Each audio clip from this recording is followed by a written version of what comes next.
हमारा core nature piece है ही, हमारा core nature, love is our own nature, peace is our own nature. When someone says that Ajay, I want to be peaceful, I learn how to be peaceful, then correct that person that no, you're saying wrong. Ask me that I want to unlearn the ways of non peaceful that I have gathered. अशांति मैंने सीख ली है, मुझे तो अशांति जो मैंने सीखी है बस उसको भूलना है. शांत तो मैं था जब मैं बच्चा था, जब मैं पैदा हुआ, वो प्योर स्टेट है. तब मैं सीख के नहीं आया था कैसे खुश रहना है, तब मैं सीख के नहीं आया था कि थॉटलेस कैसे होना है. अब पूरी कहानी लाइफ की ये हो जाती है कि in the human trail whatever we have learned, most of it doesn't make sense because most of it has kept us at a distance from our true identity. तो अगर थोड़ा सा आप समझने की कोशिश करो तो मैं बात कर रहा हूं अभी, देखिए पूरी जद्दोजहद आदमी के जीवन में वापस से शांति पाने की है, खुश रहने की है. हमने, किसी ने हमको सिखा दिया या हमने through out our human experience सीख लिया कि जब तक सक्सेस नहीं मिलेगी in terms of materialistic life तब तक शांति और खुशी आएगी नहीं. ये एक पहली रॉन्ग टीचिंग है जो बचपन से ही शुरू हो गई थी.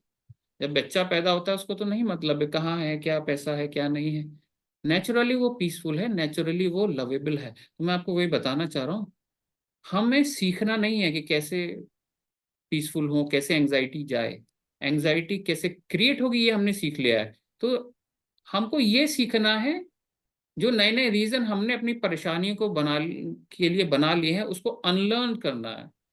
जब वो सब हट जाएगा, जब सारी रॉन्ग चीजें जो हम सीख चुके हैं वो उसको अनसीखा कर देंगे, तो जो बचेगा वो वही स्टेट है जिसकी लोग बात करते हैं, मोक्षा या निर्वाणा या कनेक्शन विद द डिवाइन, जिसके लिए अब पूरा मेडिटेशन करना पड़ रहा है टू अनलर्न और to remove all those thoughts. जब ये सारे थॉट्स चले जाएंगे तो जो बचता है वो है ही पीस, वो है ही लव.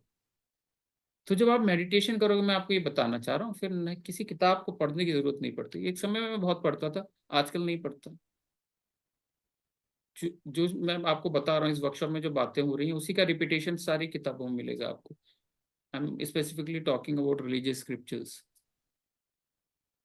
तो जो ज्ञान बोला गया वो ज्ञान भी डीप डाउन हमारे पास है ही. हमने माइंड की बात की थी, कॉन्शियस माइंड, उसके ऊपर सबकॉन्शियस माइंड पावरफुल, ये दो लेयर हमारे लेवल पर. फिर है super conscious mind. Why the connection has not been established with our mind and the mind of universe, sometimes we refer to as God, because of the ongoing lot of thoughts, because of our conditioning that we received since childhood. तभी सारा जोर धर्म का या अध्यात्म का है, विचारों को कम करते चले जाना है. जिस क्षण वो कम हो जाते हैं तो हमने बात की इंट्यूशन डेवलप होता है. इंट्यूशन का मतलब वही है कि वही जो नॉलेज जिसको आप किताबों में खोजने की कोशिश कर रहे हो, पढ़ भी लेते हो किताबों में, फिर लगता है मैंने कुछ सीख लिया, वो हमारी जानकारी बन जाती है, data, a piece of information that will only go in the memory, not in our own experience. But जब आप थॉट प्रोसेस कम करते चले जाते हो तो एक तरह से ऐसे बोल सकते हो आप, वो डाउनलोड है, वो इमीडिएटली डाउनलोड हो जाती है नॉलेज धीरे धीरे. बट और कोई तरीका नहीं है. The other ways of getting religious और knowing something, knowing is not reading, knowing is not listening to me and you agree that yes Ajay it makes sense, you are saying right. That will only go to your own memory till the time you don't experience it. How to experience? Through the practices.